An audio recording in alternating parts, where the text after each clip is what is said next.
English translation, 96th contact. Wednesday, 21st December, 1977, 1953 H.Rs. I cannot believe it. Finally, someone comes to inform us about the state of affairs around Sim-Yase.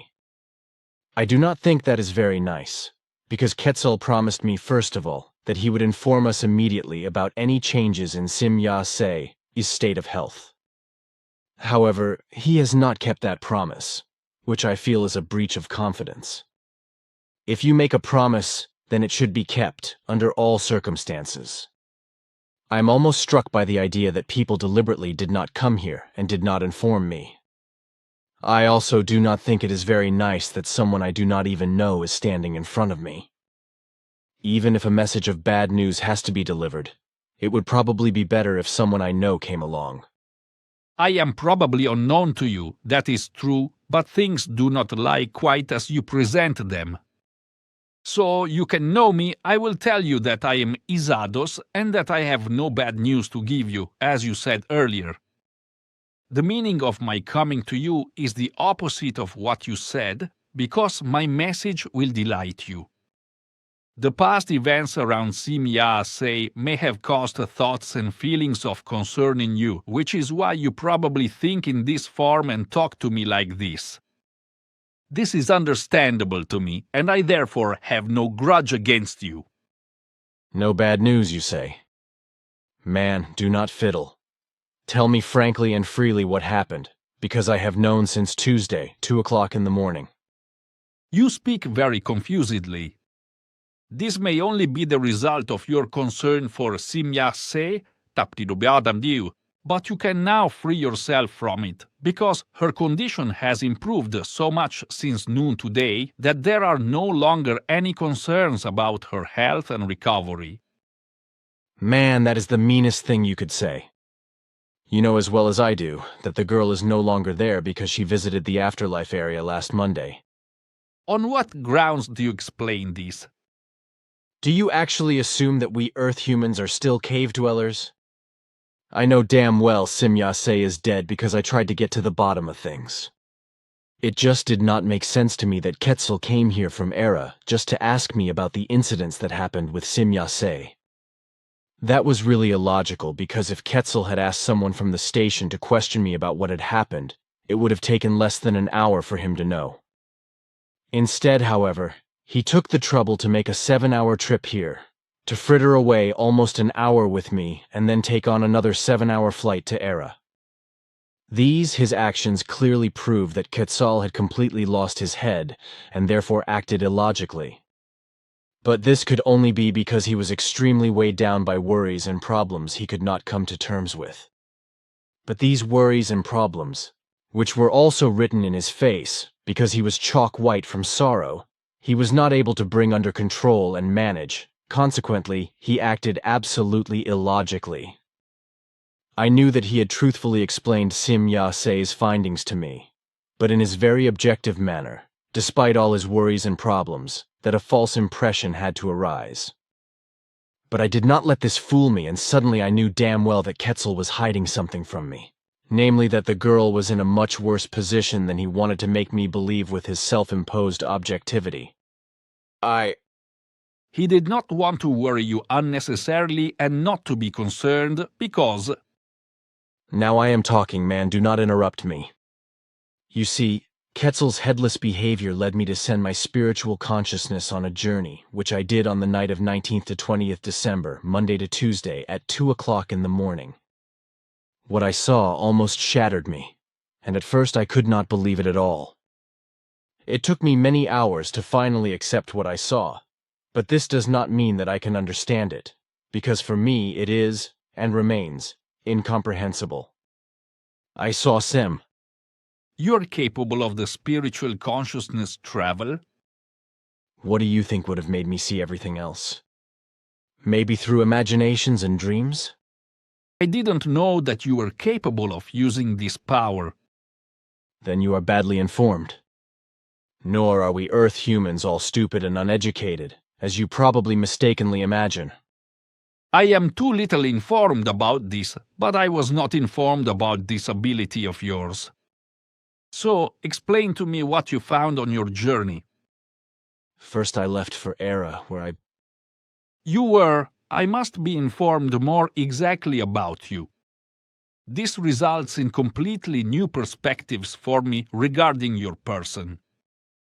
Did you think you were dealing with the last monkey from the jungle?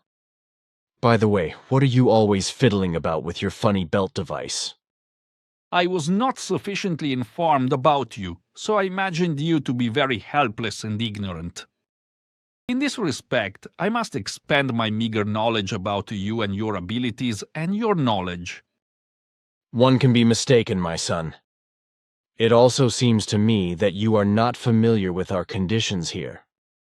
What are you fiddling with at your funny device again? What does that thing represent? This device is a translator. I need it because I do not understand your language. Also, I have never been here on this planet before, so I do not know the conditions here. Fine, at least now I know.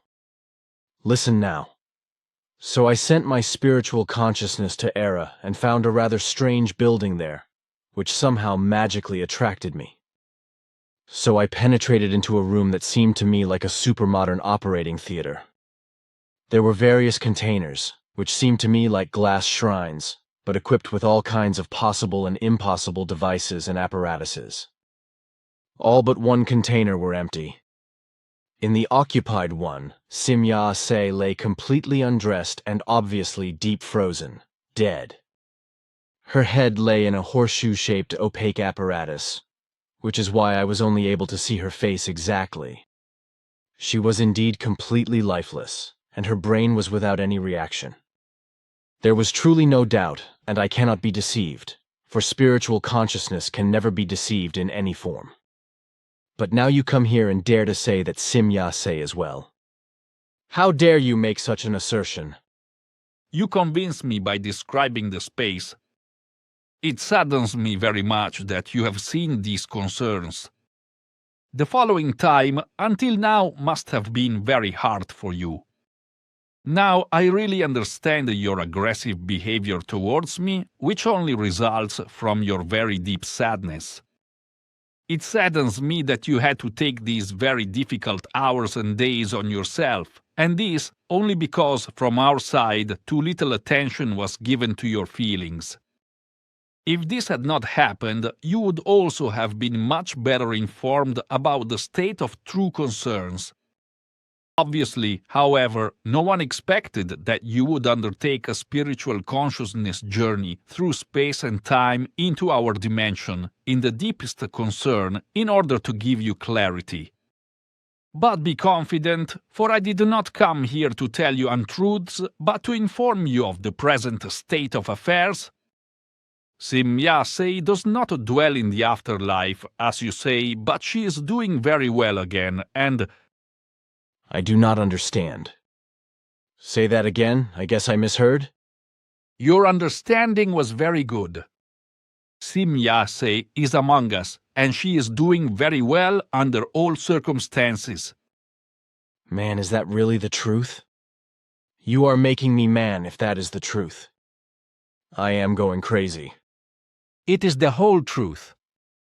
But listen, it is of correctness in every detail what you have gained in knowledge through your spiritual consciousness travels. Only the concerns are somewhat different than you presumed to recognize them as.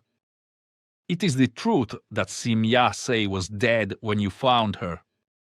Her brain was so badly injured that there was no hope of being able to sustain her life. Our scientists were also unable to help her, which is why her physical existence was slowly being marked by death.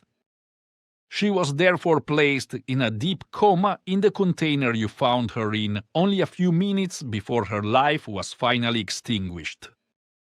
Through the intravenous supply of various substances, her body was put into a rigid and deep frozen state in a few fractions of a second, which immediately extinguished her physical life, but only for a predetermined period of time during which her spiritual form did not escape from her, For in this state of resurrection possibility, the latter clings in a stagnant form to the organic locality assigned to her, namely in the brain area.